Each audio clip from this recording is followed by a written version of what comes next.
Class 10th प्रायिकता, probability. प्रायिकता का अर्थ होता है बाबू संभावना, अर्थात 50-50, यानी किसी भी चीज़ का जो चांस होता है तो वह होता है 50-50, उसी को हम लोग कहते हैं प्रायिकता। किसी भी चीज़ का जो संभावना होगा वह 50-50 का संभावना होता है। समझ में आ रहा है? प्रायिकता की घटना जो होगा वो दो प्रकार के होगा। एक होता है बाबू निश्चित घटना, दूसरा होता है अनिश्चित घटना, पॉसिबल इवेंट, और दूसरा को कहते हैं इम्पॉसिबल इवेंट। निश्चित घटना को PE से हम लोग क्या करते हैं, इंडिकेट करते हैं, और अनिश्चित घटना जो होता है उसको PE ऊपर में डैश रहेगा, इससे हम लोग क्या करते हैं, इंडिकेट करते हैं। किसी भी तरह का जो घटना होता है वो दो ही किस्म का होगा, एक होता है निश्चित घटना और दूसरा अनिश्चित घटना होगा। निश्चित घटना की अगर प्रायिकता की बात किया जाए तो हमेशा कितना होगा, 1 होगा। निश्चित घटना की प्रायिकता कितना होता है, 1 होगा, और अनिश्चित घटना की प्रायिकता जो होता है वह तुम्हारा 0 होगा। सपोज दैट, मान के चलते हैं अगर हम किसी भी तरह के काम को सोचते हैं और वह काम पूरा हो जाता है तो उसको हम लोग क्या कहते हैं, निश्चित घटना। और निश्चित घटना में हमने काम कितना सोचा था, एक काम सोचे थे और वह काम पूरा हो गया, तो वह हमारा कहलाएगा निश्चित घटना। और दूसरा होता है अनिश्चित घटना, जो काम हमने सोचा और वो काम नहीं होता है तो उसको कहते हैं अनिश्चित घटना, और उसकी प्रायिकता हमेशा कितनी होती है, 0। मान के चलते हैं हम लोग कि जैसे अगर कोई आदमी किसी तरह का जॉब का तैयारी करता है, मान के चलिए कि वह LDC का तैयारी करता है, ठीक है, और LDC का तैयारी करता है और उसका जॉब उसी में हो जाएगा तो वह कहलाएगा निश्चित घटना। और जब वह LDC का तैयारी कर रहा है लेकिन उसका जॉब LDC में नहीं होता है तो उसको कहते हैं अनिश्चित घटना। इस प्रकार से देखा जाए तो घटना हमारा दो प्रकार का होगा, एक होता है निश्चित घटना, और निश्चित घटना की प्रायिकता जो होगी वो हमेशा 1 होगा, और अनिश्चित घटना की प्रायिकता की बात किया जाए तो वह हमारा 0 होता है। अब बात करते हैं, जैसे अगर मान के चलिए कोई मौसम विभाग है, मौसम विभाग आपको कहता है कि आज आपका बारिश होगा। मौसम विभाग कहता है कि आज आपके शहर में बारिश होगी और बारिश होना है, तो अगर कहता है अगर बारिश हो गया तो वह कहलाएगा निश्चित घटना, लेकिन बाय द वे अगर बारिश नहीं होता है तो वह कहलाएगा अनिश्चित घटना। इस प्रकार से देखा जाए तो दो प्रकार की घटना जो है जिसको हम लोग बड़ी बारीकी से हम लोग समझने का कोशिश किए। निश्चित घटना, जो काम हमने सोचा और अगर वो काम हो जाता है तो उसको कहते हैं निश्चित घटना, और जो काम हमने सोचा और वो काम नहीं होता है तो उसको कहते हैं अनिश्चित घटना।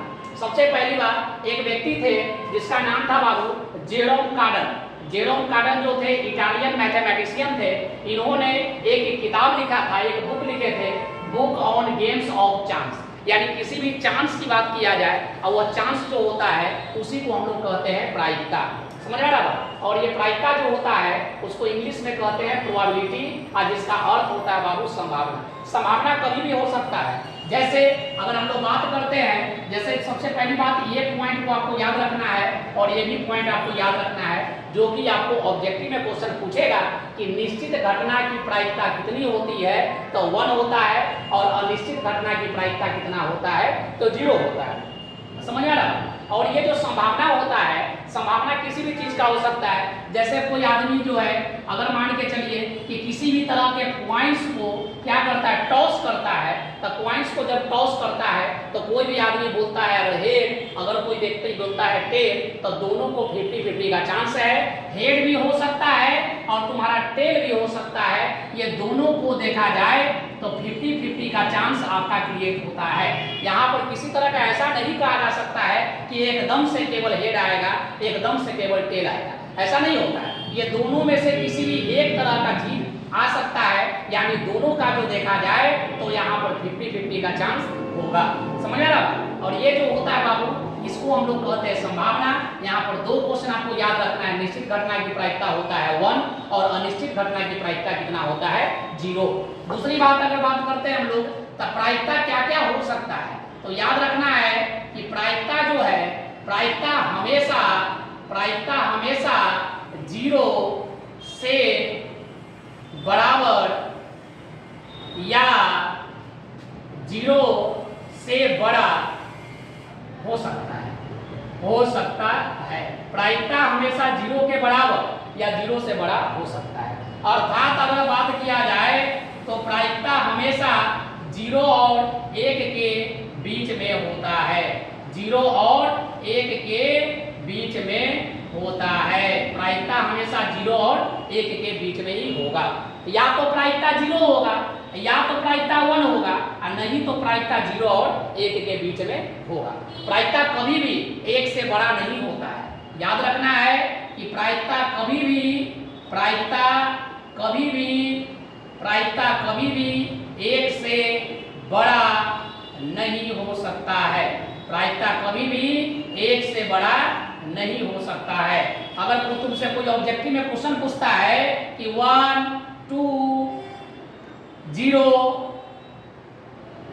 1.5 इनमें से किसकी प्रायिकता संभव नहीं है, तो प्रायिकता 1.5 का जो है वो कभी संभव नहीं हो सकता है, और ना ही तुम्हारा 2 का प्रायिकता संभव हो सकता है।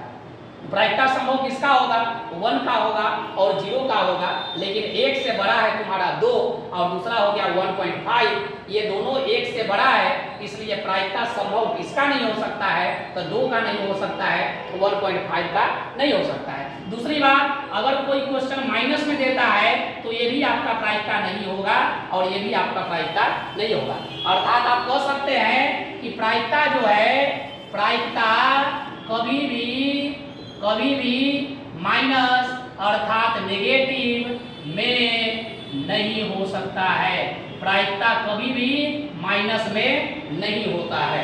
प्रायिकता हमेशा 0 के बराबर या 1 के बराबर या 0 और 1 के बीच में ही संभव है। प्रायिकता नेगेटिव में भी नहीं हो सकता है और ना ही तुम्हारा 1 से बड़ा हो सकता है। यही हमारा प्रायिकता का ऑब्जेक्टिव क्वेश्चन में आते रहता है। समझ में आ रहा? दूसरी बात, अगर हम लोग बात करते हैं तो यहाँ पर कुछ पहलू की बात करते हैं जो हमारे लिए क्वेश्चन जो है एग्जाम में आते रहता है। तो पहला चीज आता है आपको सिक्का वाला क्वेश्चन आएगा, और सिक्का को हम लोग इंग्लिश में क्या कहते हैं बाबू? तो इंग्लिश में कहते हैं क्वाइंस। और क्वाइंस में 2 तरह का चीज होता है, एक होता है आपका हेड और दूसरा जो होता है आपका होता है टेल। समझ में आ रहा? इस तरह से हेड भी एक होगा, टेल भी एक होगा। इस तरह से देखा जाए तो टोटल हमारे पास कितना पहलू है? तो 2 पहलू होता है सिक्का में। इस पर क्वेश्चन आएगा सिक्का वाला क्वेश्चन। तो हेड एक होता है, टेल भी एक होता है। इस तरह से देखा जाए तो टोटल 1 और 1 कितना हो जाता है? 2 पहलू आपका क्वाइंस में होगा। ये सारे पॉइंट को नोट करते चलो। सेकेंड पॉइंट जो आता है बाबू, जिसको कहते हैं लूडो का डाइस। लूडो का डाइस यानी आप कह सकते हो लूडो का पासा। लूडो की पासा की बात किया जाए, उसमें 1 होता है, 2 होता है, 3 होगा, 4 होगा, 5 होगा और एक 6 होता है, जिसको सिंबल में इस प्रकार से आपके लूडो का डाइस में दिया हुआ रहता है। और एक होता है आपका 5 और एक हो गया आपका 6। इस तरह से देखा जाए तो इसमें टोटल आपके पास कितना होगा? नंबर 6 होगा। तो लूडो का पासा पर भी क्वेश्चन पूछेगा जिसमें 1, 2, 3, 4, 5, 6 होता है। अब इसी में से क्वेश्चन पूछ देगा कभी कभी, जैसे विषम संख्या। तब विषम संख्या के बाद जानते हो वैसा संख्या जो 2 का टेबल में न आए। 2 का टेबल में नहीं आने वाले नंबर को क्या कहते हैं? विषम संख्या कहते हैं। तो लूडो के पासा में लूडो का जो डाइस होता है उसमें विषम संख्या 1 हो गया, 3 हो गया और 5 हो गया। यानी 1, 3 और 5 जो है कुल मिलाकर 3 ऐसा नंबर है जो कि आपके लूडो के डाइस में विषम संख्या के कैटेगरी में आएगा। दूसरा पॉइंट याद रखना है, इसमें क्वेश्चन कभी कभी आता है सम संख्या, जो कि लूडो के पासा का कहानी है। जैसे आपका 2 हो गया, 4 हो गया और 6 हो गया। तो 2, 4 और 6 यानी कुल मिलाकर ये भी आपका कितना नंबर होगा? 3। अगर क्वेश्चन पूछेगा सम संख्या आने की प्रायिकता, तो 3 बाई कितना कर देना है? 6 कर देना है। यानी याद रखना, जो पूछेगा उसको ऊपर में रखना है और जितना नंबर उसका टैली करेगा टोटल नंबर उसको नीचे रख देना है। इस प्रकार से अगर क्वेश्चन पूछा जाए कि लूडो का पासा में, ध्यान देने वाली बात है, लूडो का पासा में सम संख्या सम संख्या आने की प्रायिकता क्या होगी, सम संख्या आने की प्रायिकता क्या होगी। तो कुछ नहीं करना है बाबू, सबसे पहले याद रखना है प्रायिकता इज इक्वल टू क्या होगा फॉर्मूला, तो सम संख्या कितना होता है लूडो के पासा में, तो हम जानते हैं कि 2, 4 और 6 जो है ये 3 नंबर जो है आपका सम संख्या है, तो टोटल संख्या 3, अब कुल मिलाकर लूडो के पासा में कितने नंबर होता है, तो 6 होता है, इसको कैंसिल करेंगे तो 1/2 यही आपका आंसर होगा प्रायिकता किसका, तो लूडो के पासा में सम संख्या आने की प्रायिकता कितना हो जाता है, तो 1/2 हो जाता है। समझ आ रहा है ये